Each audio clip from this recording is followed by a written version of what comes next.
ही अशी रस्त्यांची अवस्था आहे हां. म्हणजे दर 5 वर्षाला जर आपण परत नवीन रस्ता करायचा, जर रस्ता जर 5 वर्षामध्ये जर असे उकडून जात असतील मग काय. आणि याच्यामध्ये होतं काय, आता भ्रष्टाचार कसा होतो ते तुम्हाला सांगतो. 15 लाखाचा रस्ता आहे. 15 लाखाचा रस्ता आला का जो पुढारी, खासदार असू द्या, आमदार असू द्या, जो ते पत्र देतो तिकडून मिळवून त्याला मंजुरीचं, तो घेतो 20%. 15 लाखाला 20% किती झाले? 3 लाख 3 लाख रुपये. 3 लाख रुपये. 3 लाख रुपये गेले. खाली किती राहिले? 12 लाख. 12 लाख.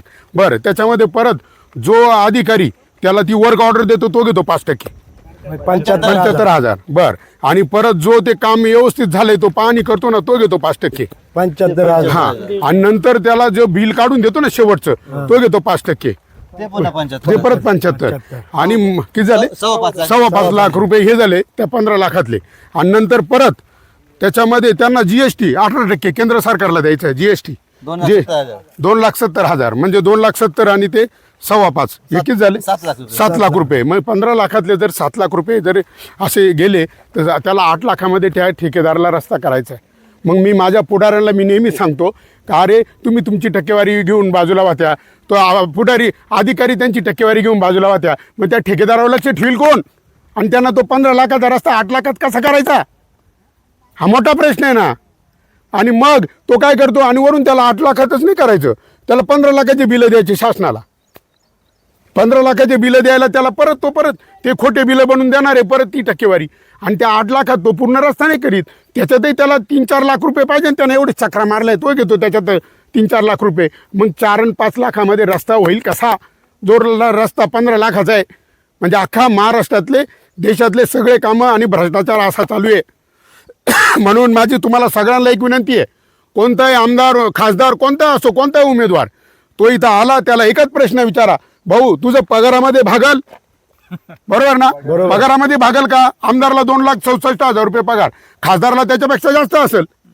आणि वरून मरेपर्यंत पेन्शन, मिळाल्यावर कुटुंबाला पेन्शन. मग एवढंच भागल का? तो हाच म्हणणार आहे. नाही, अरे आपण ठेकेदारांना विचारू, त्यांचे कान धरू. तुम्ही फक्त एकदा विचारून घ्या, जाहीर सभांमध्ये त्यांना शपथी घ्यायला लावा.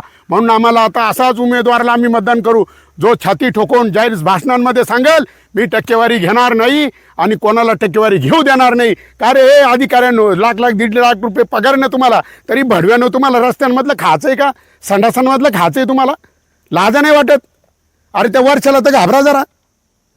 हा, अरे भ्रष्ट अधिकारी आणि भ्रष्ट पुढारी हेच खरे देशाचे गद्दार. म्हणजे एकमेकास सहाय्य करू अवघे होऊ श्रीमंत, लाचखोर भ्रष्टाचारी, लाचखोर भ्रष्टाचारी हेच खरे देशाचे गद्दार. मग अशा गद्दारांना, अशा भ्रष्ट लोकांना आपल्याला धडा शिकवायचा आहे. तुम्ही सगळे संघटित आहे.